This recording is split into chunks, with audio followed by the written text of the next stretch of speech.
शेतकरी श्रीमंत झाला तरच देश श्रीमंत होईल या अभियानाअंतर्गत आज आपण प्रगतशील शेतकरी साहेब आहेत त्यांच्या शेतामध्ये हजर आहे. ह्या वांगीचा प्लॉट आहे, इकडं मला वाटतं काकडीचा प्लॉट आहे. ह्याची व्हरायटी ह्याचं क्षेत्र आपण जाणून घेणार आहे.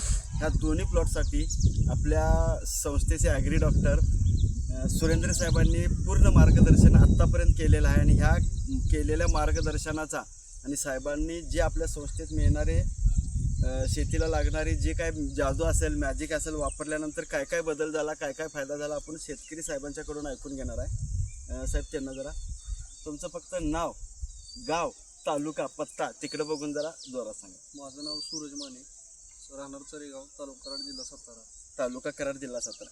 साहेब आता हा वांगीचा हा प्लॉट आहे आणि मागं आपण बघतोय व्हिडिओमध्ये दिसेल आपल्याला काकडीचा प्लॉट आहे बरोबर.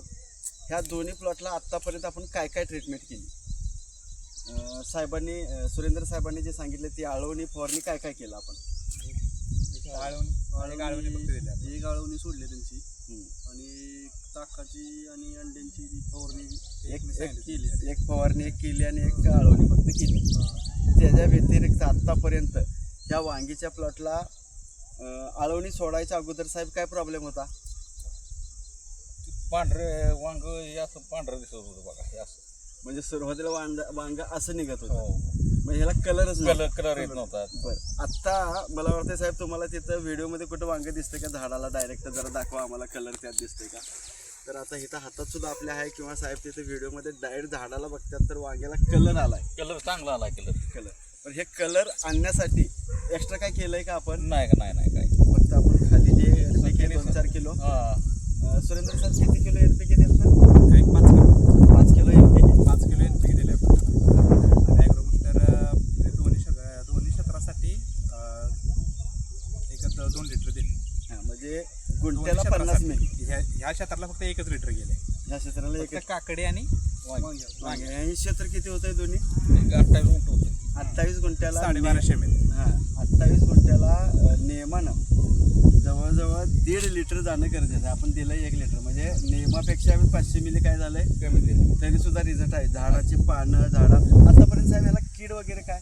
कीड वाईज सुरुवातीला थोडी होती. बरं आळवणी करायच्या अगोदर आधी सुरुवातीला लावलं का नाही पहिला थोडा केला तेव्हा कलर तर निघाला तो वांग आणि ती एक किडा आल्यानंतर पुन्हा जे पांढरं वांग पडायला लागलं ते पुन्हा म्हणलं आता काढायचं डोक्यात होतं. पुन्हा सुरेंद्र साहेब भेटले ना ते म्हणले एवढं तरी ट्रीटमेंट करा म्हणले ते करूया म्हटलं बघूया म्हटलं ह्याचं तरी एकदा ऐकूया म्हटलं करा म्हटला तू केल्यानंतर मग चांगला कलर आला. म्हणजे खरोखर सुरेंद्र साहेबांचं धन्यवाद मानायला पाहिजे. आपण बाग काढणार होतो ती बाग वाचली, बाग टवटवीत झाली, कलर आला, माल निघायला लागला. काकडीची काय परिस्थिती जरा साहेब काकडी जरा वेळ दिसते का बघा आम्हाला? पानाची काळोखी पानाची झाडी मला वाटतं पानावर कुठला साधा खिपका सुद्धा कुठे दिसत नाही. कीड आत्ता नाही अशी परिस्थिती आहे. मला वाटतं हे काय तर दोन्ही मिळून 28 गुंठ आहे. म्हणजे 14 गुंठ हे आहे 14 गुंठ हे आहे बरोबर.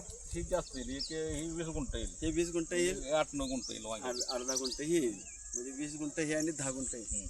काकडी आत्ता मला वाटतं थोडा सुरुवात झाला. ट्रीटमेंट चालू केली तेव्हा मला वाटतं एक इथं बरी विला असेल. हो येस. पानं जरा पिवळी होती. फोटो आहे आपल्याला व्हिडिओमध्ये फोटो सुद्धा बघायला मिळतो. चालू झाल्यापासून काकडीवर काय काय रोग आले काय आता काय बाकी काय बघितलं नाही रोग काय आल्या ती आम्ही ती काळवणी सोडली आणि एका फवारणी घ्यायची होती ती घेतली नाही अजून आम्ही. अजून म्हणजे नुसतं एका आळवणीवरच एवढा फरक आहे. अजून फवारणी काय झाली तुम्ही खरोखर समाधानी आहे? समाधानी. साहेबांनी जे मार्गदर्शन केलं ते योग्य केलं. टॉनिक साहेबांनी जे ॲग्रोबुस्टर दिले ते चांगलं आहे. त्याचा खर्च जास्त आहे का कमी आहे? कमी खर्चात जास्त उत्पन्न आहे. तुम्ही समाधानी जर खरोखरच आहेत. आम्हाला बी असं वाटतं बाग काढणार होता तुम्ही वाचवला.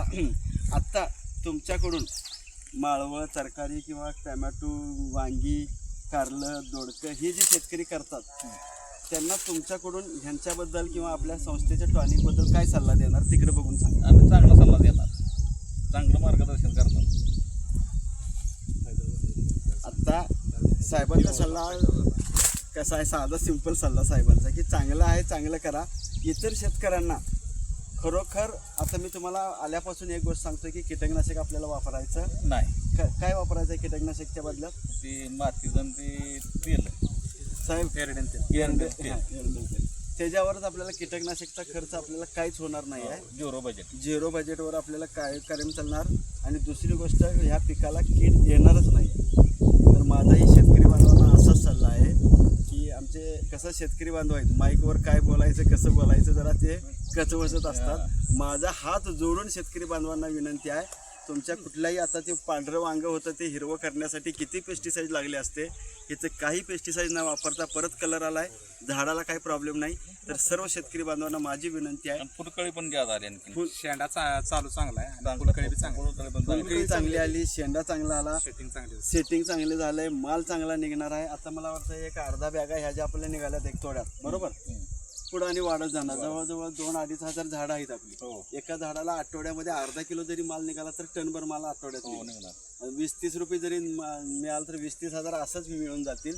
खर्च काय करायचं नाही आहे, फक्त योग्य नियोजन करायचं. योग्य नियोजनासाठी माझी संस्था, मी सुरेंद्र साहेब तुमच्या सोबत आहे. असंच भारतातील, महाराष्ट्रातील सर्व शेतकऱ्यांच्या सोबत आहे. तुम्ही कधीही संपर्क करा आणि तुमचं मार्गदर्शन, तुमच्या कुठल्याही पिकाचं मार्गदर्शन आमच्याकडून, आमच्या संस्थेकडून किंवा आमच्या संस्थेचे काम करणाऱ्या सदस्याकडून घ्या आणि तुमचा उत्पादन खर्च कमी करा आणि उत्पादन वाढवा. एवढीच विनंती. धन्यवाद. फक्त 7 ते 8 दिवस झाले ट्रीटमेंट चालू करून. सुरुवात करून 7 ते 8 दिवस झाले. 8 दिवस झाले. 8 दिवसामध्ये 8 दिवसात एवढा फरक हा आहे. अजून 20 दिवसांनी किती फरक पडेल बघा.